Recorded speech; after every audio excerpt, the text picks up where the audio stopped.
Nuevamente, nuevamente buenas noches con todos. Estamos esta noche empezando esta tercera etapa del curso Vivir la Sinodalidad, ¿no? Y en esta etapa entramos al proceso de consensuar, ¿no? Cuando hablamos de la sinodalidad, recuerden, hablamos de sinodalidad como caminar juntos. Este proceso de la iglesia de seguir a Jesús en comunidad, ¿no? Como seguidores de Jesús, como discípulos, caminamos juntos en su proyecto, en el proyecto de Jesús. Nos acercamos a vivir y construir su reino, ¿no? A hacer realidad esta, esta invitación que Él nos hace de busquen primero el reino de Dios y su perfecta justicia, y lo demás añadido será. Las cosas irán cayendo y además que parte del compromiso que hacemos nosotros desde el mismo Padre nuestro, cuando nosotros decimos, venga a nosotros tu reino, ¿no? Entonces, la sinodalidad es la manera en cómo en nuestro seguimiento a Jesús buscamos construir y hacer presente el reino de Dios en medio de nuestra realidad, en medio de nuestra vida, ¿no? Entonces, como comunidad que somos, en la primera fase trabajamos el proceso de la escucha, cómo reconocer, cómo conectarnos entre nosotros, cómo entendernos, reconocernos desde nuestro encuentro con Jesús, desde nuestras vocaciones y carismas, ¿no? De escucharnos para poder ir unificándonos como esta comunidad que somos, ¿no? Y bueno, luego de escucharnos y de esa diversidad de voces, necesitábamos discernir. Y esa fue el centro de la segunda etapa, donde trabajamos metodologías de discernimiento, el lugar que tiene el discernimiento, cuáles son los criterios con que se discierne, los principios para el discernimiento, a qué cosas debemos prestarle especial atención cuando discernimos. ¿Mm? Y ahora, al haber discernido, nosotros tomamos decisiones. El discernimiento nos tiene que llevar a tomar decisiones. Y esas decisiones tienen que convertirse en, en una acción. Una fe sin obras no tiene sentido. Una fe que no transforma no tiene sentido, ¿no? Entonces, estas decisiones que nosotros tomamos al discernir, tenemos que realizarlas, ponerlas en práctica. Y no, entonces, eso es lo que exige nuevamente ponernos de acuerdo, ¿no? Ponernos de acuerdo en el camino que queremos hacer. Y ahí es donde viene la necesidad de consensuar, ¿no? O sea, consenso es llegar a un acuerdo desde la diversidad que hay, ¿no? Y hay distintos niveles de acuerdo, distintos tipos de acuerdo, ¿ya? Y ahí es donde hoy día contamos con la ayuda de Monseñor Alberto Guamán y de la hermana Mireya. Así que antes de decirles un poco de- la- las razones por las cuales los hemos invitado a ellos en particular a esta conferencia, les pido que por favor me ayuden a recibirlos con estos aplausos virtuales, ¿eh? Así que por favor recibámoslos con nuestras reacciones, ¿no? Ya que ellos no pueden escuchar de esos aplausos, que vean nuestra alegría de que están aquí con nosotros. ¿Mm?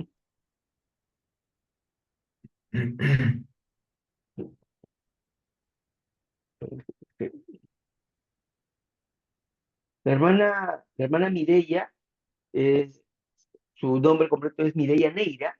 Ella es miembro de la Congregación de la Caridad del Verbo Encarnado y ya tiene 19 años de vida religiosa. Es licenciada en educación con especialización en filosofía y religión en la Universidad Católica Sede Sapiense, ¿ya? Y desde hace 3 años es la directora de- del Centro de Salud Santa Clara en Chimbote. ¿Eh? Así que muchas gracias, Mireya, por acompañarnos esta noche. Le damos la bienvenida a este espacio, a este curso.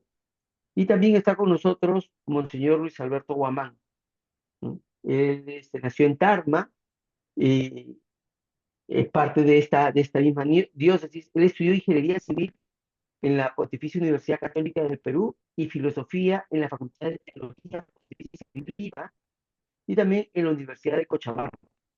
Además luego de cursar estudios en la Universidad Gregoriana en Roma y en la Universidad de Cochabamba, obtuvo una licenciatura en Teología Espiritual en la Universidad Católica Boliviana.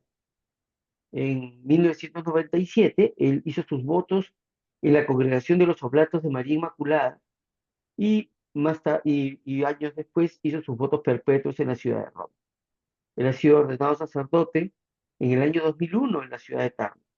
Él ha desempeñado diferentes cargos al servicio de la iglesia, como vicario parroquial en Cristo Rey, en Pueblo Nuevo, en Chincha, también como promotor del Colegio Parroquial Santa Teresita del Niño Jesús, también en Chincha. Ha sido superior del Postnoviciado Internacional en Cochabamba y profesor de la Escuela Interreligiosa de Nazaret. Ha sido vicario parroquial de San Eugenio en Villa Pagador, en Cochabamba, y capellán de la cárcel de Cochabamba. Ha sido ecónomo de la delegación de su congregación y profesor en la Conferencia de Religiosos del Perú. También ha sido párroco de Nuestra Señora de la Paz en Comas, en la diócesis de Caraballo. Ha sido superior de la Delegación General de los Oblatos de Perú, de su comunidad en Perú, y miembro del Consejo General para América Latina y del Caribe en Roma, ¿no? Entonces, también le damos nuestra bienvenida, Monseñor Alberto. Le agradecemos mucho que nos, nos regale un poco de su tiempo. Y como les decía, ustedes, tanto para ustedes, nuestros invitados, como para los participantes del curso, saben que la idea de los webinars es que sea una conversación de amigos, una conversación de comunidad, que ya es una forma de vivir la sinodalidad, ¿no? Nosotros estábamos hablando un poco de estos procesos de consenso, ¿no? Y a veces eh, en estos paradojas de las comunidades, de la vida humana, ¿no? Miren que ponerse de acuerdo, a veces en comunidades muy grandes, requiere de ciertos mecanismos, ¿no? Y entonces, por ejemplo, uno de esos mecanismos son las decisiones democráticas, pero muchas veces en la iglesia se dice que la iglesia no es una democracia. Entonces, ahí entramos en una paradoja, porque si la iglesia es maestra de humanidad, ¿m? Y como maestra de humanidad tiene que caminar delante, desde la imagen del buen pastor tiene que caminar delante. ¿Cómo la iglesia puede exigirle a la sociedad, a las sociedades, ¿no?, humanas, a los pueblos, que sean democráticos si tenemos esta premisa de que la iglesia no es democracia, no es una democracia, ¿no? Eso tiene que ver cuando entra en conflicto cuando reducimos la democracia a una votación. Cuando creemos que ser democrático es votar, levantar la mano, estoy de acuerdo, estoy en contra, o ir cada 5 años a marcar una papeleta de votación y con eso ya es democracia, ¿no? Y hemos dejado de ver la democracia como un ejercicio continuo, como un ejercicio de participación, como un ejercicio donde se toman decisiones en comunidad y para el bien de la comunidad. Si nosotros entendemos entonces la democracia de una nueva manera, podemos descubrir también cómo en la iglesia se vive la democracia, ¿no? De una manera distinta, ¿no? ¿No? Porque no siempre la mayoría tiene la razón. Ahí es donde ahí es donde recuperamos el sentido que tiene la palabra consenso, ¿no?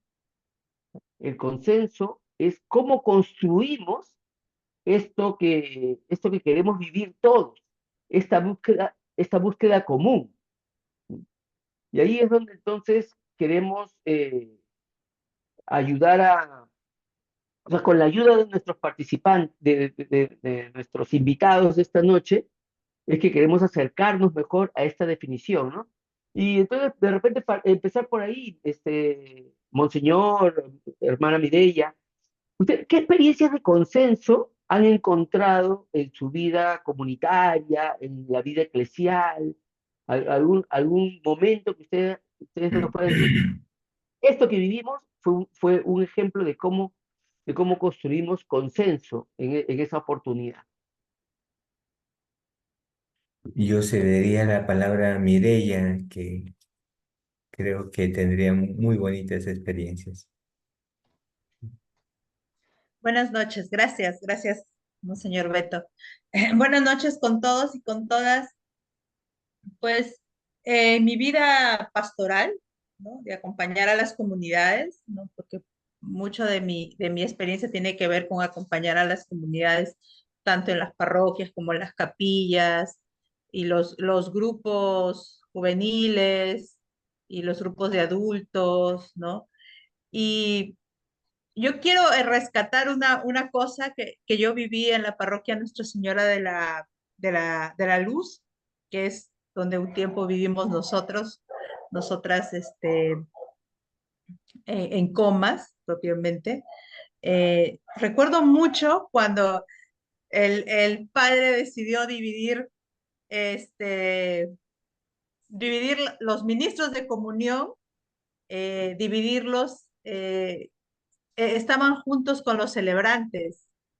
Y entonces el padre me pidió que ayudara a este grupo a dividirse porque tenían dos funciones diferentes, ¿no? Y yo recuerdo que tuve una reunión con estos dos grupos y era muy fuerte porque eran personas mayores, personas adultas. Y un elemento en contra es que yo era una hermana nueva que llegaba a la comunidad y otra que estaba mucho más joven que ahora. Entonces, el padre, el párroco, y yo creo que eso fue muy bonito porque él me acompañó, él fue conmigo a esa reunión y, y fue conmigo y se sentó con la asamblea, con todas las personas, ¿no? Y fue bonito porque conversó con las personas, no estaban de acuerdo, muchos no estaban de acuerdo, no estaban de acuerdo. En este caso, la gran mayoría no estaba de acuerdo en hacer ese proceso de separación, ¿no? Yo recuerdo mucho al padre de ese tiempo en la parroquia que los escuchó. Y yo creo que eso es importante en el consenso, escuchar a las personas, escuchar cuál es su razón, cuál es la razón por la que no están de acuerdo. Que puede ser que yo no la comparta o que el párroco no la compartía en ese momento, pero los escuchó. Y recuerdo que paró, ¿no? Ya después de todo lo que dijeron, paró la reunión y dijo, vamos a calmarnos y vamos a ir a otro día nos vamos a volver a reunir, ¿no? Tienen algunas tareas. Y para mí eso es un ejemplo de consenso, porque no estamos de acuerdo muchas veces, pero tenemos que escuchar, porque la sabiduría de la gente, ¿no? A veces nosotros que tenemos acompañamientos o que, entre comillas, nos dicen, ¿no? Las hermanas son las asesoras, los diáconos son los asesores, o los asesores son los responsables y toman las decisiones, pero yo creo que no debería de ser así, ¿no? Y mucho en nuestra iglesia, lo que decía José, yo lo afirmo también, se ha metido esto de la democracia mal interpretada, ¿no? La mayoría, levante la mano, ¿no? Levante la mano, la mayoría manda ya, el retiro en tal lugar, el resto, ¿no? Entonces, yo creo que el consenso tiene que ver con la escucha de la mayoría y de la minoría, ¿no? Porque puede ser que todos ya vamos a ir de retiro a tal lugar, 30 están de acuerdo y 10 no están de acuerdo, pero ¿qué pasa con los otros 10? ¿No? ¿Por qué no están de acuerdo? Les he preguntado, me he sentado a preguntarles. Entonces yo creo que el consenso pasa por eso, por escuchar. Disculpa que me adelante, ¿no? Pero hay un comentario sobre eso. Yo creo que el elemento principal del consenso en nuestra iglesia es escuchar. Tenemos que aprender a escuchar. Toma más tiempo a lo mejor porque es hacer proceso, ¿no? Tomar una decisión a lo mejor es más fácil, ya todos de acuerdo y punto, pero escuchar toma más tiempo, ¿no? Y para eso necesitamos prepararnos, creo yo, ¿no? Y también en mi congregación, cuando en algunos capítulos las cosas, el capítulo es la reunión de las religiosas donde tomamos decisiones, por si alguno no sabe, para ponerlos en contexto. En mi congregación, cuando hay algunas decisiones que tomar y los ánimos están así muy caldeados, decimos, ¿no? La gente está muy ofuscada porque siempre algunas veces no están de acuerdo. En mi congregación nos piden tomar tiempo tiempo para escuchar al Espíritu, ¿no? Tiempo para hacer oración, tiempo para llevar todo aquello que me disgusta, con lo que no estoy de acuerdo, con lo que me hace ruido adentro, ponerlo en oración. Y yo creo que ese es el consenso. Y es lo que nos está pidiendo ahora el sínodo, ¿no? Escucharnos, no quedarnos con eso, ¿no? Sino a bajarlo. Tenemos que bajarlo a la oración, ¿no? Eh, yo creo que por ahí va más el consenso, ¿no? Escuchar la mayoría, escuchar la minoría y construir juntos, hacer proceso. Creo que ahí está la clave, en hacer proceso juntos y juntas. No sé qué dirá el monseñor. No, definitivamente, Mireya, yo creo que hay una foto muy bonita, José. Usted, no sé si por ahí lo tengo. Es el Papa Francisco, está en una primera banca. Ahí hay un púlpito. El púlpito está llena de gente, todos laicos, y él escuchándoles a ellos. En vez de que el padre está en el púlpito dando su homilía, es el Papa que está escuchando a la gente como un tiempo de escucha, ¿verdad? Esta sinodalidad nos ayuda a entender que cada vez nuestro mundo es más pequeño. Estamos viviendo en un mundo muy pequeño. Antiguamente decir que haya una persona de otro país al lado tuyo era una cosa muy novedosa. Ahora lo ves a cada momento. Comunidades cada vez más interculturales y aprendemos de la interculturalidad, ¿no? A aprender a escucharnos y a saber convivir con el que está diferente, que es diferente a ti. Yo tengo otra experiencia también, justamente hablando de esta comunidad intercultural en Bolivia. Tú mencionabas que fui formador allá en Cochabamba, 5 años. Cuando yo llegué a la comunidad del teologado de los Oblatos allá en Cochabamba, cada uno de nuestros escolásticos, le llamamos nosotros los teólogos, cada uno tenía una pastoral. Y obviamente las pastorales, por la diversidad que había allá en Cochabamba, se habían casi acomodado más las pastorales más cercanas, ¿no? Entonces, cuando teníamos que evaluar nuestra pastoral, la mayoría dijo, mira, ¿saben qué? No tenemos mucho tiempo, hay mucho trabajo en la universidad, tenemos además responsabilidades en la casa y no vamos a tener mucho tiempo para ir a lugares más lejanos, así que hemos decidido estar en parroquias más cercanas, donde podemos servir y ayudar, ¿no?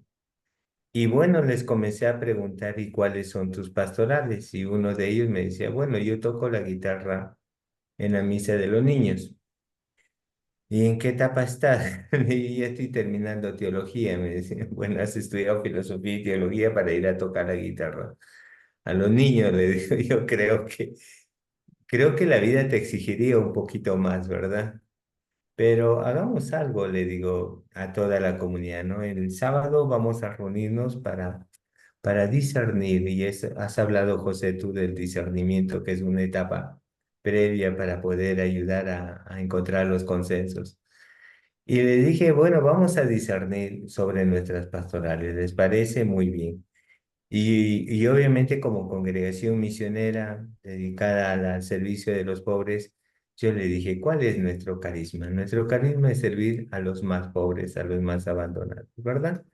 Muy bien. Primero definamos a los pobres. ¿Quiénes son los pobres? Y puse en la pizarra quiénes son los pobres. Y algunos dijeron, bueno, pues yo puedo hablar de los pobres económicos, que no tienen un sueldo, no tienen ingresos económicos, no tienen lo básico para vivir. Perfecto, pobres económicos. Los otros, pobres de salud, allá, ¿quiénes son los pobres de salud? Los enfermos, y pusimos otra columna con los enfermos. ¿Qué otros pobres? Los pobres espirituales, dijo uno. Ah, muy bien, vamos a poner pobres espirituales, los que se sienten solos, un poco con algunas situaciones de dificultad y comenzamos a definir cada uno de los tipos de pobres que podemos encontrar. Muy bien. Segunda pregunta, les dije, ¿dónde están estos pobres? Bueno, los pobres sin techo son los que viven debajo de los puentes en Cochabamba y gente que vive debajo de los puentes, de los que viven debajo de los puentes, los niños de la calle y comenzaron a definir, a situar a cada uno de ellos, ¿verdad? Comenzamos a situarlos, los pobres económicos, los desempleados, los que están ahí en la avenida Heroínas, donde están esperando un trabajo para que alguien les recoja, bueno, ellos, y comenzamos a ubicarlos primero. Y luego, después de ubicar a todos los tipos de pobres, le dije, bueno, ahora ya sabemos dónde están, ya sabemos cuál es el tipo de pobreza. Ahora vamos a tomarnos 15 días para que en 15 días vuelvan con 3 nombres cada uno. Yo quiero servir a Juan. Juan es un niño que su familia vive debajo del puente y ellos tienen esa situación. He hablado con ellos. Esta es la situación de ellos y queremos servirles a ellos. Yo quiero servir a los niños del cementerio, dijo. Bueno, en el cementerio hay una congregación que está trabajando con ellos, son niños trabajadores que llevan agua y comenzaron a describirlo, ¿no? Entonces dije, en 15 días me traes nombres. Ella es María, ella es Fabiola, él es Luis, pero tráeme nombres, quiero que encuentres nombres. Y cuando tengas esos nombres, definimos cuáles son nuestras misiones. Y ahí cuando volvieron después de 15 días, dijeron, wow, no sabíamos que había tanta pobreza, o sea, no las sabíamos, no solamente no las teníamos muy teóricamente, pero ahora las conocemos, sabemos su realidad. Y ahora, ¿qué pastoral deseas hacer? Y todos comenzaron a ubicar, yo quiero ir con los niños del cementerio, mira, ahí vamos a trabajar con esta congregación que tiene toda una estructura. Otros nos fuimos a las cárceles, ahí en Cochabamba hay 6 cárceles. Otros estuvieron con ¿cómo se llama?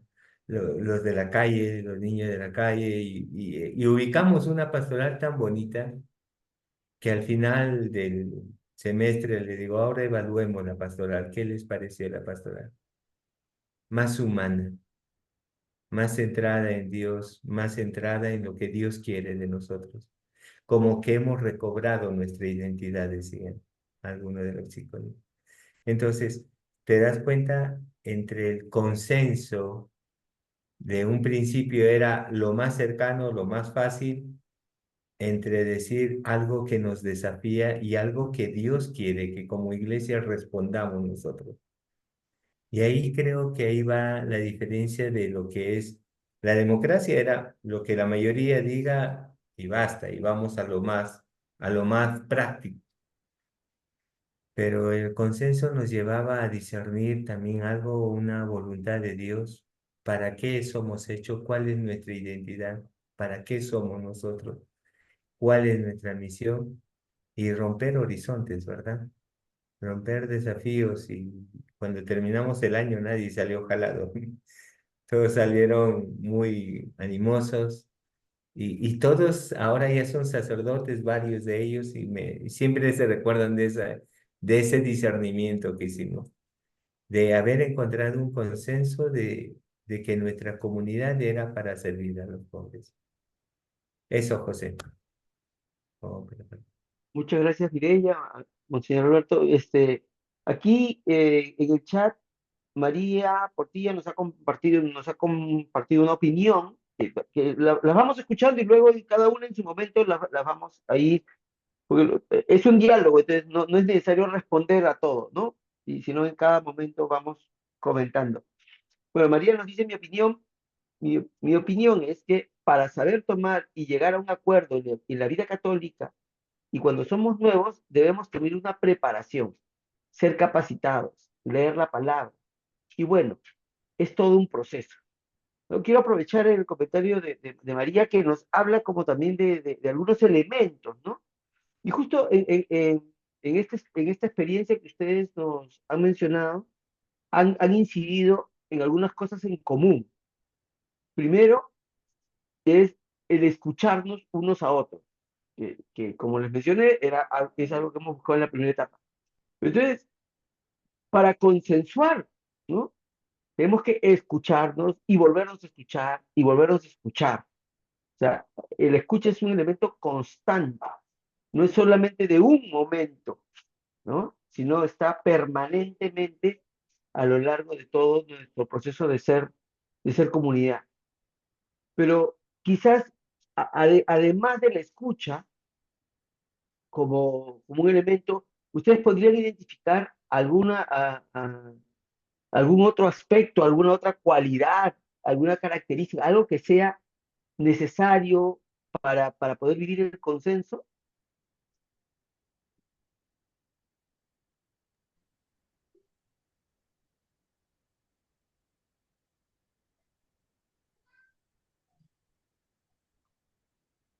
Bueno, yo creo que uno de los elementos, ¿no? Es también que ya lo han visto en el módulo pasado por lo que escuché, es el discernimiento, ¿no? Uno, discernir, ¿no? Saber elegir, o sea, eh, cernir lo que estoy viviendo, lo que estoy pasando, lo que estoy experimentando. Como decía Monseñor Beto, ¿no? Decidir entre dos cosas buenas, porque son cosas buenas, ¿no? Estar al lado y salir más lejos también es algo bueno, pero ¿qué es? ¿A qué estoy llamado? ¿A qué estoy llamada? ¿No? ¿Cuál es la necesidad? ¿No? Y tenemos que hacer un discernimiento serio de las necesidades que tenemos a nuestro alrededor, porque a veces con todo el debido respeto, a veces se nos ocurren servicios que a la gente no les llena, o sea, no es una necesidad para la gente. Entonces, como comunidad, como personas que a lo mejor, como decía nuestra amiga que hizo el comentario, como personas nuevas que a lo mejor estamos conociendo la iglesia, también tenemos que prepararnos en el discernimiento, ¿no? La escucha, el discernimiento y un discernimiento en oración, ¿no? Porque luego si no lo hago en oración, puedo estar escuchándome yo misma, ¿no? Yo misma me estoy escuchando y yo misma me voy a responder, ¿no? Y el discernimiento no es solamente escucharme a mí, sino el discernimiento me abre la visión de poder ver a otros y otras, ¿no? De poder ver las necesidades que hay a mi alrededor, ¿no? De lo que yo puedo responderle a Dios en las necesidades de este momento. Creo que el sínodo de nuestra iglesia en este tiempo va por ahí, ¿no? Poder ver los nuevos rostros vulnerables y a lo mejor dejar lo que ya, no digo no sirve, ¿no? No es un servicio, sino digo aquello que ya a lo mejor no es una necesidad prioritaria o no es una necesidad de vulnerabilidad dentro de nuestra comunidad, ¿no? Entonces, creo yo que ese es un elemento importante porque ustedes lo han visto en el módulo anterior, ¿no? Entonces, yo creo que es practicar esto porque escuchándonos y discerniendo juntos podemos hacer un camino, podemos llegar a acuerdos, llegar a consensos. Entonces, yo creo que ese es un elemento muy, muy importante dentro de nuestra comunidad eclesial, ¿no? Y lo tenemos que hacer tanto los que somos líderes en nuestras comunidades como las personas a las que acompañamos y estamos, ¿no? Y también desde esa perspectiva mi responsabilidad con mi comunidad también la tengo que ver desde la perspectiva de consenso, ¿no? No porque yo sé más o porque me pusieron a mí de cabeza de grupo, yo voy a tomar las decisiones, ¿no? Sino que voy a escuchar, voy a discernir con mi comunidad. Eso es muy importante y es parte de la preparación que tenemos que tener con las personas que ahora se están acercando a conocer la iglesia, ¿no? Para que tengan esos dos elementos, la escucha y el discernimiento, creo yo que es muy importante. Y siguiendo la línea que decía Mireya, es importante que tenemos que preguntarnos la forma en que nos relacionamos con las personas que es diferente a nosotros, que piensa diferente a nosotros, o que también son de otra cultura. Y la cultura no estoy hablando de otro país, de otra raza, sino también puede ser cultura de un mayor con uno menor, ¿verdad? O de género, de tantas diferencias de la interculturalidad, nos lanza a tanta diversidad que es una riqueza finalmente. Y preguntarnos cómo hacer para que cada miembro, cada persona a la cual tengo que llegar a consensos, pueda expresarse libremente. O sea, que pueda lo que piensa y ser acogidos, ser aceptados, ¿no? Que cada uno también pueda compartir sus dones particulares, cómo puede sumar para poder, dentro de este consenso, como ellos, en sus dones que tienen, van a poder sumar a los objetivos que queremos llegar. Y llegar a ser plenamente corresponsables. Si no los acogemos a los otros, creo que no se van a sentir partícipes. Yo desde el 19 de marzo soy arzobispo aquí en Huancayo y las primeras reuniones que tuve con los trabajadores de allá de Cáritas Paz y del arzobispado, yo recuerdo que los senté a una mesa todos y por equipos, ¿no? Y vamos a tocar el tema de las finanzas y llamé al contador de Paz y al contador de Cáritas, al del arzobispado y teníamos que algunas cosas discernir. Y nos sentamos y le digo, a ver, pensemos, mira, ahí está dificultades. ¿Cómo podemos nosotros responder y encontrar soluciones para esto? Y agarró y yo, después de preguntarles eso, lo primero que me dijeron, Monseñor, es la primera vez que nos sentamos con un obispo y que nos pregunte a nosotros. Pensábamos que el obispo iba a venir y a decirnos, ahora se va a hacer así, así, así, así. Yo le dije, no, yo siento que todos tenemos que sentirnos corresponsables, ¿no? Y eso les agradó sea, el hecho de sentarme para escucharlo al otro, lo que decía Mireia, que es importante el sentarnos, creo que rompe estructuras y rompe distancias también. Nos hace cercanos al otro y creo que lo que van a querer aportar ellos lo van a hacer ya no solamente desde lo que tienen que hacer y basta, sino cómo esto los lleva a un compromiso mayor, ¿verdad? Y a sentirse corresponsables de poder llevar adelante todo esto. Y justo estos dos ejemplos que ponen ustedes me permiten también regresar al comentario que nos había hecho María Portilla, porque también, mire, en todo lo que vivimos en todo lo que vivimos como humanos, en estos valores que buscamos, existe la polaridad, ¿no? Entonces, todo tiene sus extremos, por los cuales también hay que tener cuidado, porque como dicen, toda luz genera sombra, ¿no? Entonces, si no estamos atentos a esas posibles sombras, a veces podemos caer en tentaciones. ¿En qué sentido lo digo? Porque ustedes justo ahora que han hablado de cómo dar la palabra a otros, ¿no? Hemos hablado, hay que saber escuchar, ¿no? Pero para poder escuchar al otro tengo que darle la palabra, tengo que hacerle las preguntas oportunas, tengo que hacer preguntas de calidad para que el otro pueda hablar. Es algo muy importante también para el consenso, ¿no? O sea, saber preguntarnos. ¿M? Eh, pero también, entonces, cuando María nos dice que para poder tomar decisiones en la vida católica debemos estar preparados, debemos ser capacitados, creo que ahí tiene que ver con la responsabilidad personal. O sea, yo como persona responsable, tengo que crecer, formarme, aprender, ¿no? Ahí donde yo estoy, ¿ya? Pero no podemos esperar a que la gente esté preparada para darle la palabra. Nosotros le damos la palabra porque es hermano nuestro. Y eso tiene que ver también con el sentido de vivir la práctica de Jesús, ¿no? Que Jesús le pregunta a Bartimeo, ¿qué quieres que haga por mí? Perdón, ¿qué quieres que haga por ti? ¿No? A este hombre ciego, ¿no? Que pedía, hijo de David, compasión, ¿qué quieres que haga por ti? Eligió a sus apóstoles y a la comunidad y eligió a personas que estaban en conflicto, en situaciones, a Mateo, cobrador de impuestos, a Pedro que acababa de ser elegido, que Jesús lo designa, ¿no? Como piedra de la iglesia, y luego le dice, pasa detrás mío, Satanás, que tú me harías tropezar, ¿no? Entonces, ¿cuál es, digamos, hay un equilibrio? ¿Cuál es el requisito? ¿Qué debemos buscar?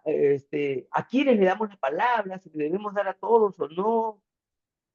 ¿Cómo lo ven ustedes? Quizás alguna anécdota, alguna situación que puedan conectar con esto, eh, con esta búsqueda de coherencia también con la práctica de Jesús. José, no sé si puedo compartir dos figuras que tengo acá, es muy importante. Va a ayudar mucho a responder lo que tú decías. ¿Puedo compartir?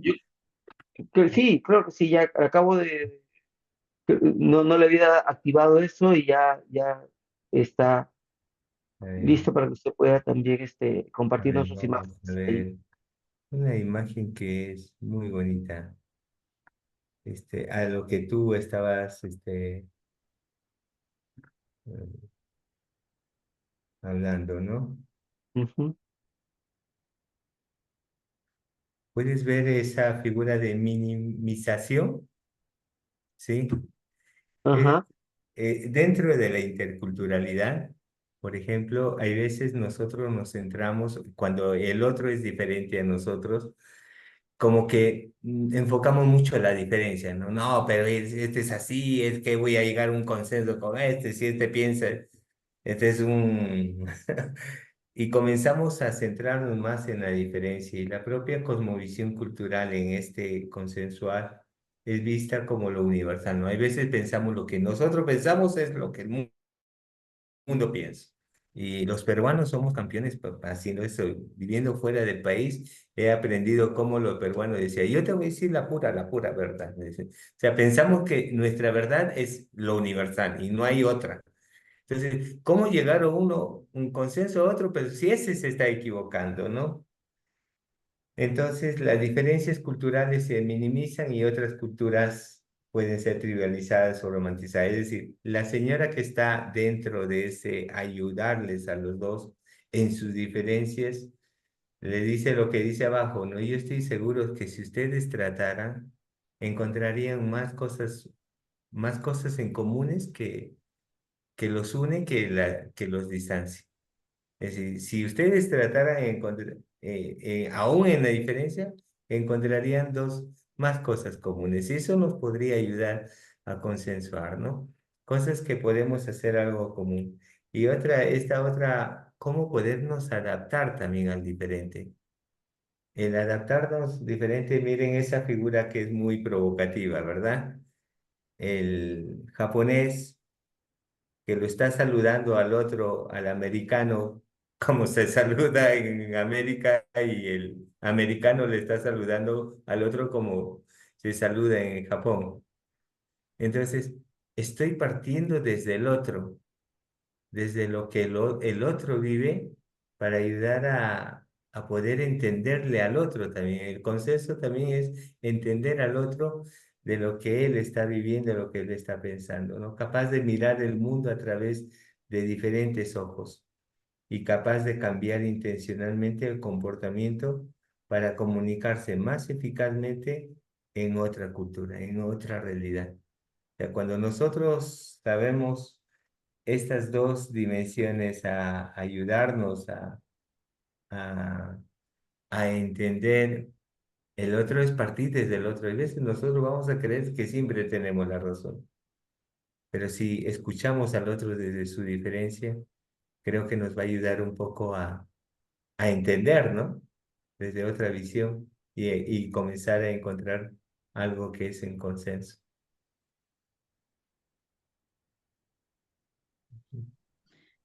Sí, yo también, con respecto a lo que decía Monseñor, también yo creo que hay que buscar más puntos que nos unen que nos separan, ¿no? Aquellos puntos en los que, por ejemplo, ¿no? Ejemplo, este, cuando hacemos una dinámica, ¿no? Y a veces a algunos no nos gustan las dinámicas, no nos gusta movernos en la dinámica, ¿no? Pero hay dinámicas que sí sabemos, entonces, y que sí nos gustan, entonces, ¿por qué no hacer las dinámicas? O sea, compartir con esas personas las dinámicas que a lo mejor a mí me gustan, ¿no? O sea, buscar más cosas que tenemos en común que nos separan, porque yo creo que la gracia y la enorme misericordia de Dios nos, nos ayuda, ¿no? Cuando uno mira al diferente con misericordia, ¿no? Y eso es algo que a mí me ha ayudado mucho en mi vida religiosa, me hace recordar cuando Dios ha sido misericordioso conmigo, cuando Mireya o la hermana Mireya ha sentido la misericordia de Dios, entonces cuando nos sentimos tocados por esa misericordia, yo creo que somos capaces de mirar con misericordia al diferente, ¿no? No misericordia de pena, sino misericordia de amor, de acogerlo, ¿no? Porque justamente ahora decía el Padre, y tú lo decías, ¿no? ¿A quién le damos la voz? ¿No? ¿A quién le podemos otorgar la voz? ¿No? O a quién podemos permitirle que hable. Y yo creo que todos y todas podemos hablar, todos y todas tenemos la capacidad para hablar, ¿no? Y sentirse escuchado, ¿no? Creo yo que esa es una gran gracia que Dios nos ha dado. Tenemos a Pentecostés y la iglesia nació de Pentecostés, o sea, la iglesia no nació de todos pensamos iguales y todos hablamos iguales, ¿no? Y yo creo que por eso la importancia del Vaticano II, ¿no? De regresar, ¿no? De regresar. Nosotros nacimos así, pues la iglesia en Pentecostés, con el Espíritu, pues hablaron todos los idiomas y todos se entendía, ¿no? Ahora creo yo que hablamos el mismo idioma y a veces no nos entendemos, ¿no? No tenemos esa apertura de escuchar al otro que es diferente a mí, ¿no? Que puede ser físicamente, que puede ser en idioma, que puede ser en cultura, ¿no? No nos tomamos el tiempo, ¿no? De abrirnos, ¿no? A la novedad. Es difícil, como dice Monseñor, porque a veces nuestra cultura, ¿no? Creemos que tenemos la verdad absoluta, ¿no? Desgraciadamente no es así, ¿no? Y gracias a Dios que no tenemos la verdad absoluta, que vamos buscando la verdad juntos y juntas, ¿no? Pero cómo la misericordia nos ayuda en eso, ¿no? La misericordia nos abre muchas puertas.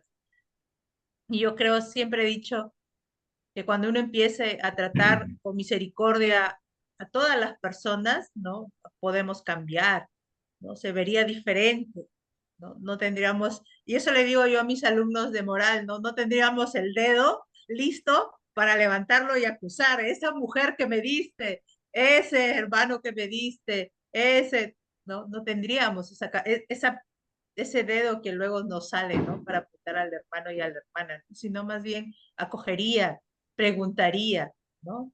Y eso tiene que ver en todo, no solamente en nuestra vida eclesial, sino también en nuestra vida como personas que vivimos en una sociedad, ¿no? Que tenemos valores, los valores de Jesús, los valores de nuestra iglesia y los valores de personas y que lo debemos de pasar a la sociedad donde vivimos, ¿no? Podemos hacernos responsables, ciudadanos responsables, ¿no? Con valores, ¿no? Porque no solamente es dentro de nuestra comunidad eclesial. Yo creo que nuestro papel como cristianos y cristianas va más allá de nuestra iglesia, de nuestra comunidad eclesial, ¿no? Involucrarnos, pensar en soluciones juntos, juntas.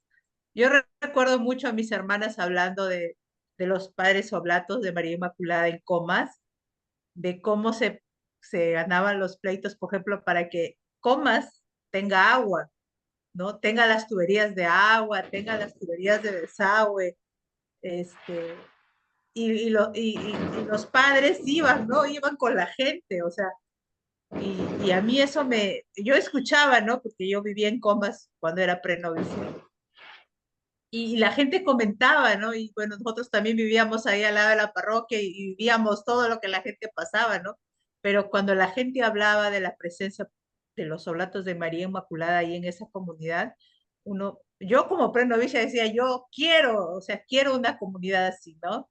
Que se compre el pleito, que vea por la necesidad de la gente, porque eso también es nuestro papel como cristianos y cristianas, ¿no? No, creo yo que no está separado. Lo hemos separado por muchos años, o sea, lo hemos vivido así algunas personas, ¿no? Y yo creo que debemos de estar juntos, o sea, somos una sola, ¿no? No somos dos, unos en la iglesia y otros en el otro lado, sino somos una sola, somos íntegros, ¿no? Estamos integrados, somos una integralidad. Entonces, Y mire, y hay ese un sería texto mi muy comentario. bonito, José. ¿Recuerdan de Saulo en la conversión de Saulo? Cuando Dios lo tumba, no se sabe de dónde, pero lo tumba y le dice, Saulo, vas a entrar a Damasco y vas a encontrar a Ananías y Ananías te dirá lo que vas a hacer, ¿no? Y Dios va a Ananías y le dice, Ananías, vas a entrar a Damasco y vas a encontrar a un tal Saulo y lo vas a bautizar. Y Ananías le dice, Señor, por favor, si no te has enterado, si no viste el noticiero de ayer, pero ese Saulo está persiguiendo a tus cristianos, o sea, él lo está matando. Me estás mandando a la boca del lobo, Señor, si no te has enterado. Y Dios le dice, tú ve nada más. Y cuando Ananías entra a la casa de Saulo, abre la puerta y dice el texto bíblico, Saulo, mi hermano, le dice. Solo la experiencia de Cristo en la vida te permite decir hermano a tu peor enemigo. Solo la experiencia de Cristo es el que te permite hacer esta experiencia que el otro tan diverso, aunque tiene algo contra ti, es tu hermano, es tu hermana. Y yo creo que parte de entrar en esos consensos con el que piensa diferente, hay una necesidad de una experiencia de Cristo en tu vida, ¿verdad? Por esto este curso que están haciendo ustedes pasa en este discernimiento de encontrar a Dios en tu vida, porque solamente esa experiencia es la que te va a permitir consensuar con alguien quien es totalmente diferente a ti. Muchas gracias por sus comentarios. Antes de hacer, de plantear la siguiente pregunta, quiero también mencionar una frase que me ha venido a la mente con estos comentarios que han hecho y también leer algunos de los comentarios que están acá, porque dicen que para vivir juntos no se necesita pensar igual. Lo que necesitamos es el mismo respeto, ¿no? Y por eso estamos vinculando esta experiencia del consenso con la posibilidad y testimonio de vivir nuestro amor al prójimo, ¿no? Y en esa radicalidad que Cristo nos plantea, ¿no? ¿Qué mérito hay en amar a los que te aman? ¿Qué mérito hay en escuchar a los que piensan como tú? ¿No? El mérito está en amar a tu enemigo. El mérito también está en darle la palabra al que piensa diferente, al que piensa distinto, ¿no? Para poder incorporarlo, incluirlo, ¿no? Son formas, cada cosa en su espacio, ¿no?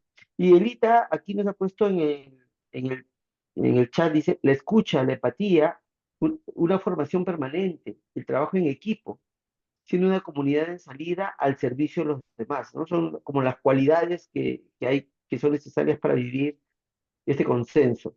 María Portilla también nos vuelve a comentar y nos dice saber servir al prójimo y saber las necesidades de pobreza que hay en el corazón de aquel ser humano, ser equitativos, empático, vuelve a aparecer la idea de la empatía, ¿no?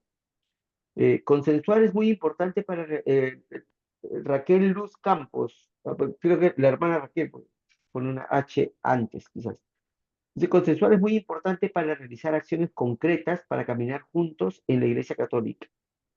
Luzmila nos dice, en la escucha ponerse en el lugar del otro para comprender lo que él o ella nos quiere expresar y compartir.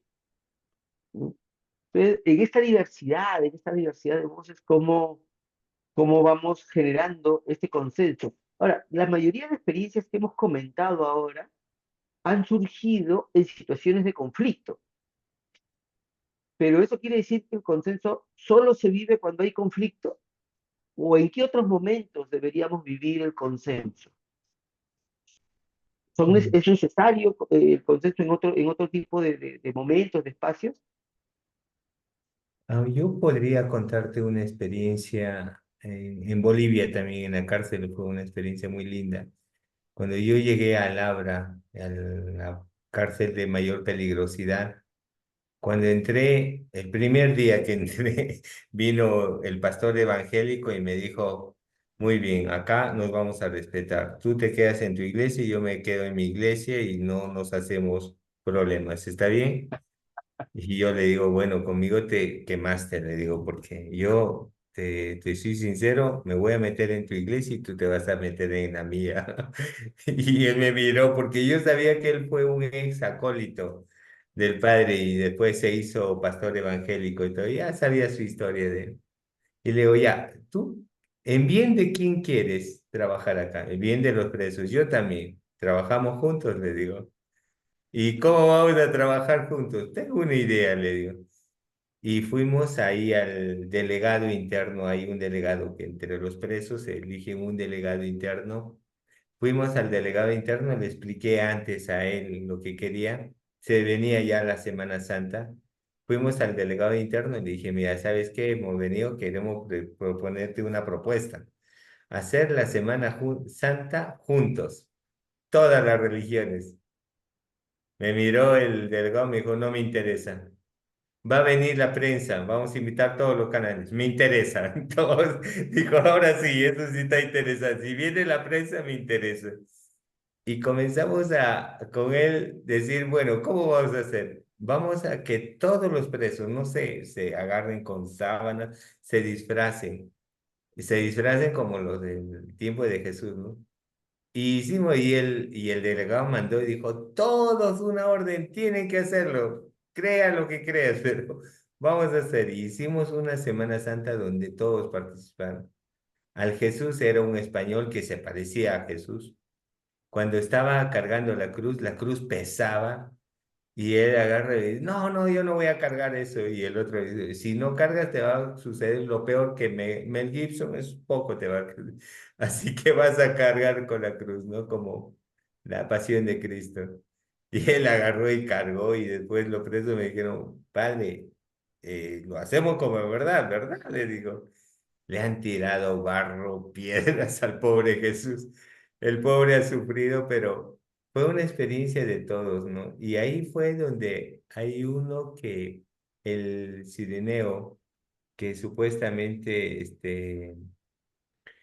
el que le ayuda a Jesús a cargar, fue una persona que la cruz pesaba. Yo le dije, arrástralo nomás. Él lo cargó al aire. Y todos decían, arrástralo, arrástralo. Y todos viéndolo a él, que llevaba la cruz. Y cuando llegó al final, le dije, ¿por qué has hecho eso? Me dijo, si supiera los pecados que tengo que pagar. Y lloraba el tipo, ¿no? Una experiencia que comenzó a mover a toda la cárcel y todos se quedaron movidos, católicos, evangélicos, protestantes, todos nos sentimos en una sola familia. Vivimos una Semana Santa que hasta ahora ellos siempre se recuerdan, pero fue un consensuar simplemente de lo que podemos aportar todos, desde nuestras riquezas de cada uno y ellos comenzaron a entender que justamente este era un espacio para todos. ¿Cómo unir fuerzas cuando nuestros objetivos es para servir a los demás? En la pandemia, la Iglesia Católica, la Evangélica se juntaron para buscar los tanques de oxígeno para salvar a muchas personas. ¿Cómo podemos consensuar que hay objetivos que nos puede unir más de lo que nos diferencia? Eso, José. Gracias, Mireya, sí quisiera de repente aportar algo más en esta pregunta. Sí, yo creo que una de mis experiencias que no tiene que ver con la crisis es cuando participamos de la oración ecuménica, bueno, la oración ecuménica interreligiosa en Lima, ¿no? Donde van todas las religiones y hacemos oración por la paz, por ejemplo, ¿no? Eh, y la manifestación de todas las iglesias, los representantes de todas las iglesias por una oración que a todos y todas nos da frutos, ¿no? Que es la paz y la no violencia, definitivamente. Yo creo que esa es una gran experiencia de consenso, porque se respeta las diferentes formas de orar. Es impresionante, ¿no? Cómo van los budistas, los de la iglesia, los judíos, y yo he podido participar cuando aún yo recuerdo que cuando todavía estaba viviendo en Lima, porque ahora vivo en Chimbote, en mis primeros años de juniora, íbamos cuando la oración se hacía fuera de la nunciatura, ¿no? Y era pequeña, era un grupo pequeño, ¿no? Ahora ya lo pasan por TV Perú, ¿no? Porque ya, bueno, es otra cosa, ¿no? Pero antes lo hacíamos en la puerta de la nunciatura, ahí en la avenida Salaberry, y ahí iban todos, ¿no? Todas las religiones y cada una hacía su oración en su forma de orar, ¿no? Y se hacía muy bonito. Me acuerdo mucho de la presencia del grupo Siembra porque ellos tocaban las canciones y animaban el evento, ¿no? Y era un espacio donde se respiraba, pues, tranquilidad, paz, respeto, ¿no? Por la forma de orar del otro y de la otra, ¿no? Y a mí esos espacios yo creo que enriquecen mucho, ¿no? Enriquecen mucho. Y son espacios, bueno, en ese tiempo eran espacios abiertos, o sea, lo hacíamos en la calle y realmente muy poca gente participaba, ¿no? ¿Por qué? Porque a veces no hay mucha difusión y otra cosa, a veces creemos que no podemos orar con otros y otras, que son diferentes a nosotros y nosotras. ¿No? Pensamos que no podemos articular, ¿no? Celebraciones juntos y juntas, ¿no? Cuando no es cierto, porque estamos orando y siento yo que la experiencia de orar es una experiencia eh, profunda donde nos unen, donde nos unimos todos y todas nos unimos en la oración, ¿no? Y creo que ese es un punto donde consensuamos muy bien como iglesias, ¿no? Nos unimos para algo en común, como decía Monseñor, o sea, para servir en algo al hermano, a la hermana, ¿no? En este caso, bueno, es por la paz, pero en otros servicios que hacemos con otras iglesias, decían en el tiempo de la pandemia, aquí en Chimbote hay algunos tiempos, bueno, cuando no hay pesca, por ejemplo, ¿no? Y la gente se une, ¿no? Y a veces no importa que seas de la iglesia cristiana o de la pentecostal que te pone todo el volumen cuando es la misa aquí en la capilla, ¿no? Entonces hay algo en común, ¿no? La gente a veces no tiene para comer y buscan, ¿no? Buscan y entonces tenemos algo en común para servir. Pero también hay otras cosas, como digo, la oración, la celebración, ¿no? Que es algo que nos identifica, ¿no? A cada persona, ¿no? Y creo yo que eso deberíamos como de motivar más, ¿no? El ecumenismo, ¿no? De poder orar juntos, escucharnos y escucharnos juntos y juntas en estos espacios. Me parece muy simpático estos dos elementos que usted pone y que también aquí ha comentado, no quiero eh, equivocarme en el nombre, Doris. Doris Heredia nos dice aquí, debemos tener conciencia no solo cuando hay problemas, sino cuando se quiere hacer mejora, ¿no? Por ejemplo, dentro de la parroquia o una pastoral, cuando se vaya a realizar actividades, debemos discernir en comunidad para decidir qué hacer y qué no. Y yo creo que también el consenso es parte del proceso de mejora, como dice, teniendo en cuenta en estos ejemplos que estoy poniendo, cada una de las personas estaba haciendo el bien, ¿no? El pastor estaba haciendo el bien, tratando de evangelizar en su comunidad, en su tradición. El señor Alberto en ese momento como capellán también estaba haciendo el bien. Y ellos, o sea, en este encuentro interreligioso, todos querían orar, ¿no? Ya. Entonces, cada uno estaba haciendo bien. Pero entonces, el consenso también es una forma de buscar el bien mayor, ¿no? De cómo, de cómo unificar los esfuerzos. En esta diversidad, ahora hemos hablado quizás de diversidad de religiones, pero a veces desde la vida religiosa, de las distintas espiritualidades, a veces cuánto nos cuesta compartir la misión con otras congregaciones, con otras comunidades, ¿no? Este, porque cada uno piensa también desde su carisma. Entonces, cómo el consenso es una herramienta también para los distintos carismas enriquezcan, ¿no? La posibilidad de acción, la posibilidad de misión, ¿no? O sea, no es solamente por una situación de falta de fuerza, sino también como una exigencia de la identidad de lo que es ser iglesia, ¿no? De la identidad de lo que significa ser misionero en el sentido amplio de, de la iglesia, ¿no? Ahora, José, ¿y qué pasaría, disculpa, si no llegamos a un consenso?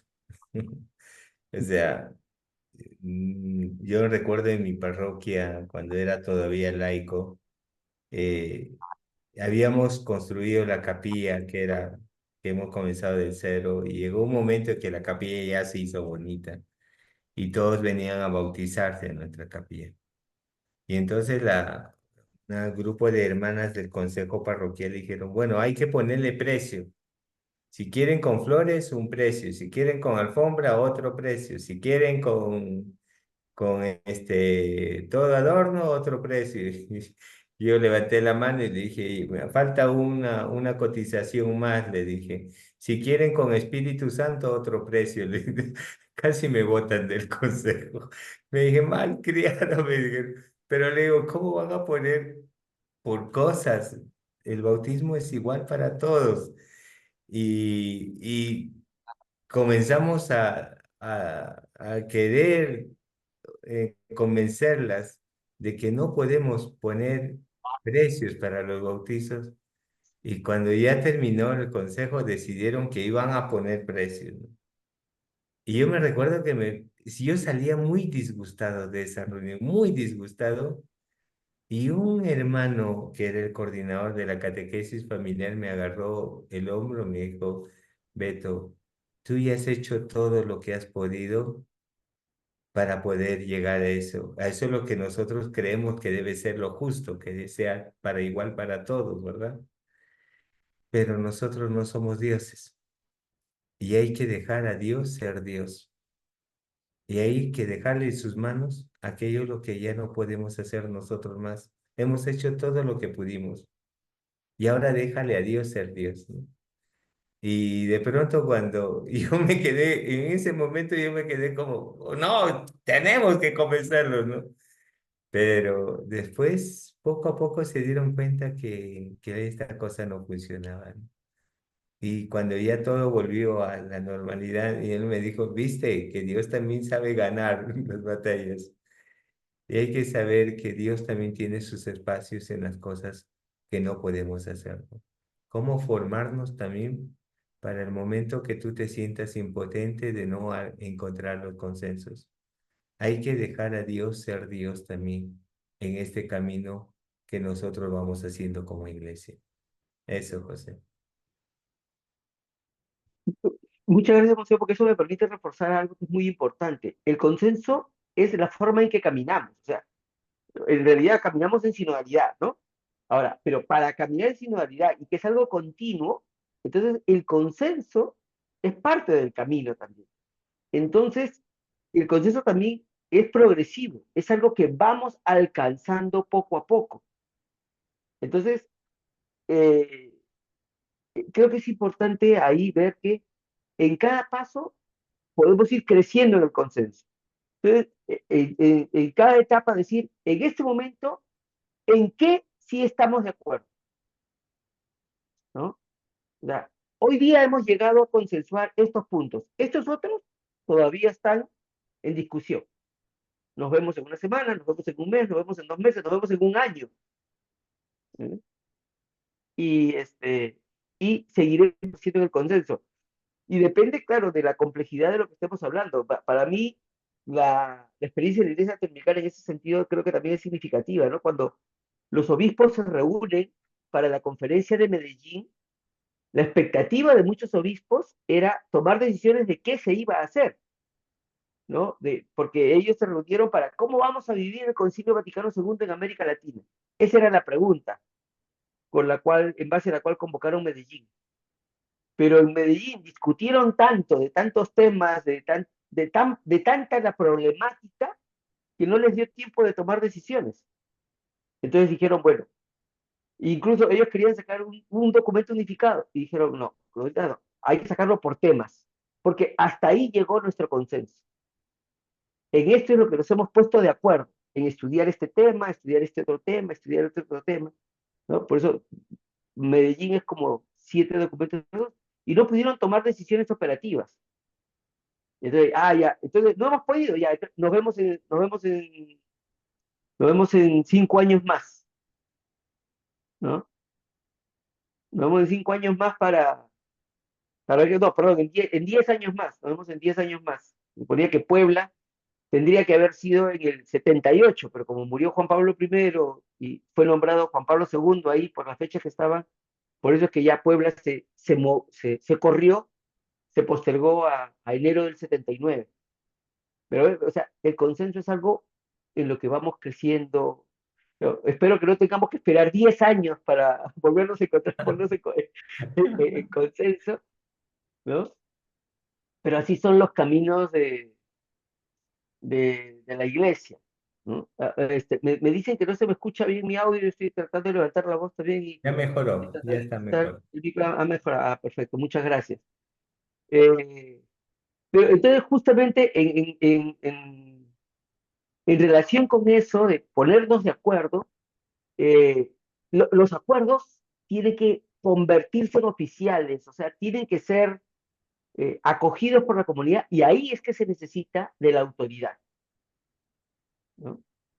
Pero eso significa que es la autoridad la que decide, es la autoridad la que oficializa, es la autoridad la que le echa el agua bendita y ya, o sea, ¿cuál es el rol de la autoridad finalmente en el proceso de consenso? ¿Cómo, cómo, cómo ubican ustedes a... ¿Mireya quiere decir algo? Ujú. Sí, yo creo que el rol de la autoridad en todo el proceso de consenso, porque no solamente es el que va a echar el óleo para decir ya esto, ¿no? Yo creo que el papel principal de la autoridad, que bueno, no sé si decirlo autoridad o qué es, pero yo pienso que es el de acompañar, o sea, es el de acompañar el proceso, ¿no? El de estar en todo el proceso, ¿no? Porque suele pasar, bueno, no sé, a lo mejor no pasa en sus parroquias, ¿no? Pero a veces hacemos todo el proceso y el párroco nunca estuvo en el proceso, ¿no? Nunca fue al consejo, nunca nos acompañó, no nos escuchó, pero llega y dice, bueno, no, ahorita en este momento no, porque a lo mejor, o sea, porque no están, ¿no? No están, no están acompañando, no saben lo que se ha dicho, lo que no se ha dicho, etc., ¿no? Entonces, yo creo que eso es importante y no solamente, bueno, yo digo de los párrocos, ¿no? Es donde yo estoy en ese ambiente, pero también tiene que ser con las personas que tienen algún tipo de cargo de servicio, porque más que cargo de autoridad, yo creo que es un servicio, ¿no? El servicio de acompañar a la comunidad como son los coordinadores, como son a lo mejor los catequistas que acompañan a los jóvenes, como son los animadores que acompañan a las parejas guías en la catequesis, o los coordinadores de los grupos de las comunidades bíblicas, de la comunidad. O sea, pienso yo que el papel es un papel de servicio y de acompañamiento, ¿no? Porque recordemos cuando hubo este problema de que no atendían a las viudas, no atendían que atendían a las que no eran paganas, a las que sí eran paganas, no sé, bueno, etc. Lo que hicieron los apóstoles en ese tiempo, la comunidad, fue buscar personas para que acompañaran a estas personas, ¿no? Para que estuvieran al servicio de estas personas. Y entonces así van haciendo el servicio en nuestra comunidad, ¿no? Por la necesidad que hay. No porque ya yo soy la hermana o yo soy el párroco o yo soy la asesora, se tiene que hacer así y lo que digan los demás, ¿no? Porque a veces lo hemos visto así, ¿no? A veces lo hemos vivido así, ¿no? Y yo creo que es más un acompañamiento. Y sí, pues, ¿no? Estar en el momento cuando tiene que estar esa persona, ¿no?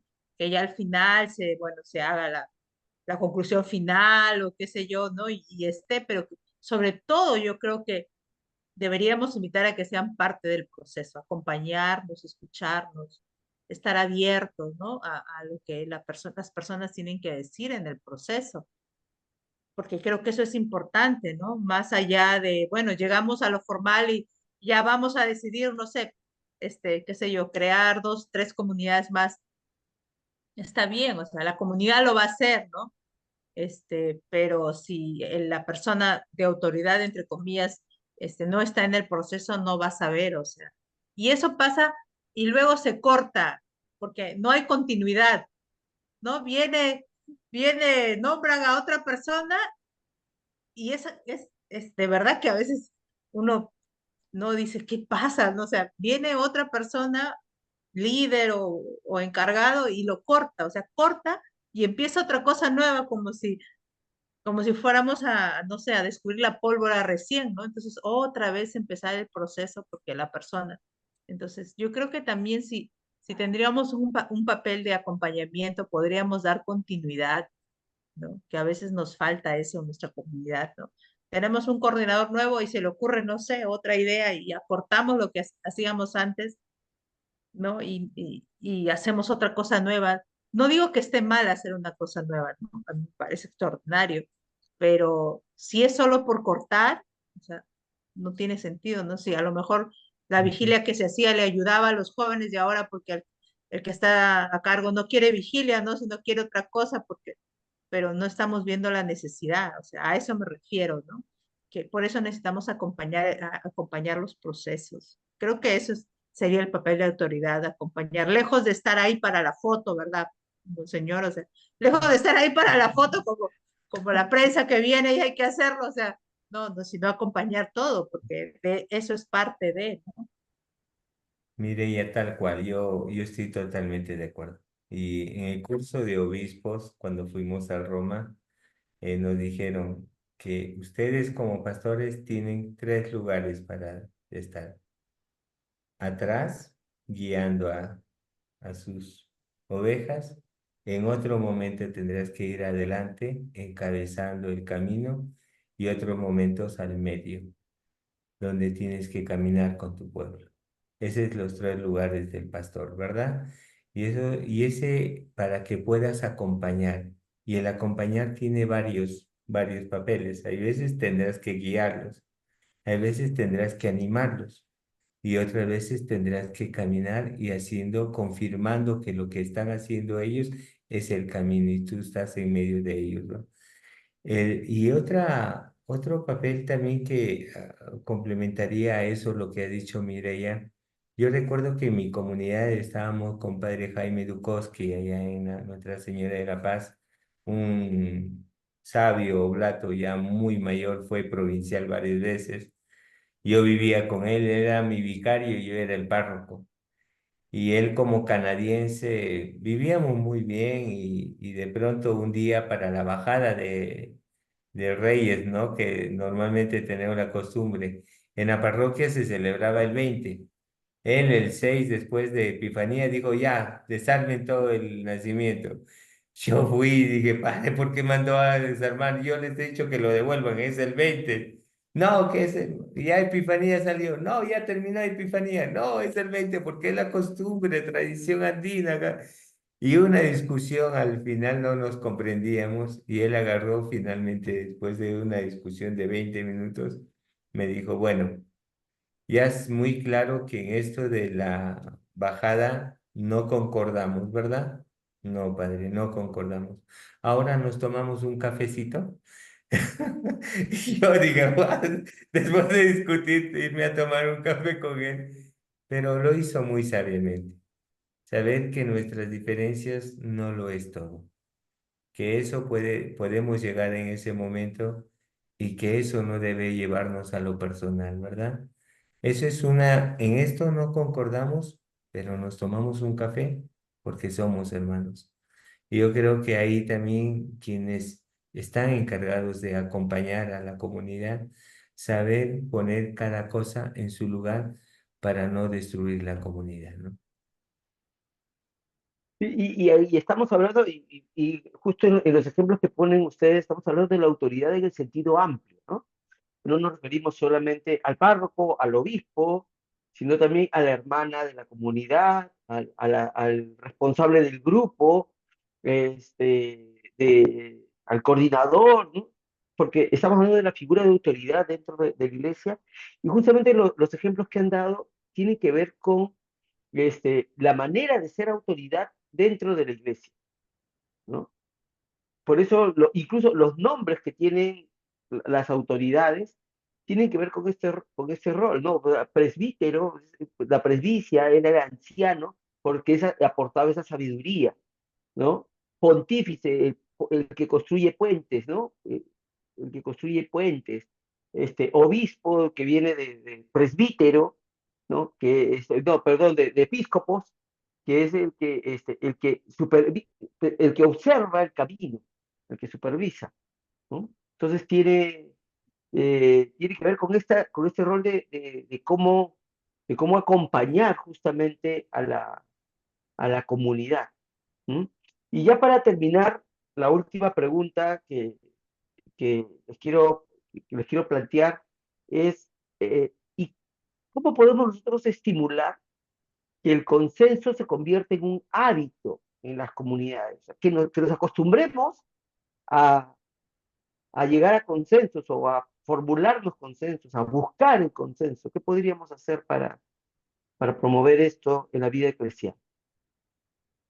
Ujú. Si deseas, Mireya, puedo comenzar. Para mí sería procesos evaluativos. Ese es ¿cómo se llama? El, la revisión de hechos de vida, que como comunidad debemos hacerlo constantemente. Y justamente en esa revisión de hechos de vida nos ayuda a valorar las cosas positivas que hemos logrado cuando hemos llegado a un consenso, ¿verdad? Y valorar esos procesos que estamos haciendo, esos pasos que estamos haciendo, que nos permitan animar a seguir provocando esos consensos que nos hacen caminar y progresar en nuestra comunidad y en nuestra fraternidad, para hacerlo breve. Sí, yo creo, también estoy de acuerdo con lo que dice Monseñor del tema de evaluar. Creo yo que es importante, ¿no? Es importante saber en qué hemos avanzado y en qué necesitamos seguir trabajando, ¿no? En qué necesitamos seguir poniéndole ganas y fuerzas para seguir construyendo juntos y juntas. Creo que es importante, ¿no? Hacer la sistematización, ¿no? O sea, del proceso, ¿no? Estamos en la primera etapa, la segunda etapa, ahora vamos a evaluar esto, no vamos a evaluar. Yo creo que eso es muy importante, ¿no? Porque así la comunidad también no se acomoda a una sola forma, ¿no? Y pienso yo que la evaluación tiene que ser algo dinámica. Conforme va avanzando el proceso, se va evaluando. Porque luego tendemos, hermanos y hermanas, a acomodarnos. Bueno, ya hicimos la primera etapa, ahí nos quedamos, ¿no? Qué bien. Hagamos 3 chozas y aquí todos felices, ¿no? Pero pienso yo que para construir no necesitamos acomodarnos, ¿no? Y la evaluación es algo que nos ayuda a movernos, ¿no? ¿Qué nos está pasando, ¿no? ¿Por qué estamos así? Creo que es muy importante, ¿no? El proceso también de evaluación y una evaluación dinámica que nos pueda decir realmente por dónde vamos, ¿no? Porque a veces hacemos evaluaciones y la gente, pues, lejos de aportar, más bien el que coordina o el que lidera es el que pone todas las respuestas y todas las preguntas, ¿no? Entonces yo pienso que tiene que ser una evaluación dinámica y compartida, ¿no? Así como construimos juntos y juntas, también evaluarnos juntos y juntas. Y algo importante, ¿no? no perder la caridad en la evaluación, ¿no? No decir, bueno, no evaluamos para decir si tú estás mal y yo estoy bien. Esa evaluación no nos ayuda, ¿no? Tiene que ser una evaluación en caridad y ser empáticos también en la evaluación, ¿no? Ser empáticos y proactivos, ¿no? Más que atacar y decir está mal, esto está fatal, sino más bien cómo podemos mejorar, ¿no? Y yo creo que también hay varios tipos de evaluación que nos pueden ayudar a ver en qué estamos, en qué necesitamos reforzar y qué también deberíamos de quitar, que pienso yo que eso también no nos debe dar miedo, porque a veces es bueno dejar cosas, ¿no? O circunstancias o formas que no nos ayudan, ¿no? Y desgraciadamente, pues en nuestra iglesia, a veces el miedo no nos ha dejado seguir adelante, ¿no? Porque tenemos miedo a lo que no conocemos, así. Pero no hay que tener miedo. Yo pienso que con nuestra oración y con nuestro camino juntos y juntas nos podemos ir apoyando, ¿no? Y caminando, ¿no? En caridad, en misericordia de unos con otros, ¿no? Y no hay que olvidarnos de eso, ¿no? Muchas gracias, Mireia, muchas gracias, Monseñor Alberto. De verdad que ha sido muy enriquecedora esta conversación, esta posibilidad de compartir estas historias, anécdotas que nos muestran cómo esta búsqueda de consenso es algo permanente y continuo en la vida de la iglesia. Les agradecemos mucho. Le pido a todos los miembros del curso, por favor, que me ayuden a darle palmas virtuales a nuestros invitados esta noche por estar con nosotros y acompañarnos. Y creo que Rosario tenías también algunos comentarios para el grupo. Te escuchamos. Sí, bueno, muchas gracias por esta apertura de este tema grande que vamos a empezar, el consensuar, que viene, todo este módulo va a tener en general a englobarse a este tema. Así que la modalidad del curso sigue siendo la misma, por el cual tenemos de la semana del 4 de noviembre al 10 para subir nuestro primer video que según el cronograma que todos manejamos, el siguiente sería la resonancia. ¿Sí? Ese nombre vamos a tener otra nueva viñeta en la plataforma que va a decir consensuar y ahí vamos a subir este primer video. Igual la idea es que todos tengamos nuestras notas a la mano, sigamos poniendo los frutos que encontramos dentro de los videos cortos que ponemos, del profesor. Volvamos a ver este video porque cada vez que lo vemos ya tenemos otro enfoque de lo que hemos hoy día aprendido. Ir teniendo este proceso poco a poco personalizado y sobre todo en el tiempo que cada uno tiene, porque sé que a veces con las distintas actividades que tenemos, pues es muy complicado. Pero organicémonos bien para poder terminar con éxito este tercer módulo. Igual, yo sé que les debo a todos el certificado del segundo todavía. Téngannos paciencia, por favor. Vamos a ir en esta semana ya poniéndonos al día también nosotros en ese tema y ya con eso igual continuar para este tercero también. Sí, la plataforma, si es que hay problemas para poder ver los videos, los subiré al grupo de WhatsApp también, si es que lo tienen así de una forma más práctica también lo iré subiendo y las grabaciones que vayamos haciendo.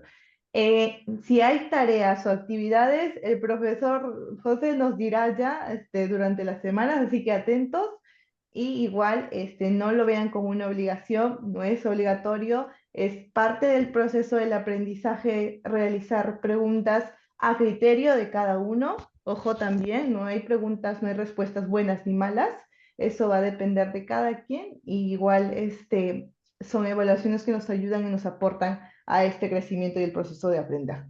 Así que en eso sería todo. Cualquier duda que tengan, por favor, con la plataforma, a las personas que son nuevas, yo directamente voy a trabajar con ustedes explicándoles un poquito cómo es y de forma interna, ¿sí? Por chat. Así que eso es todo, José. Ah, y la foto, por favor, les invito a que prendan sus cámaras para tomar una foto ya para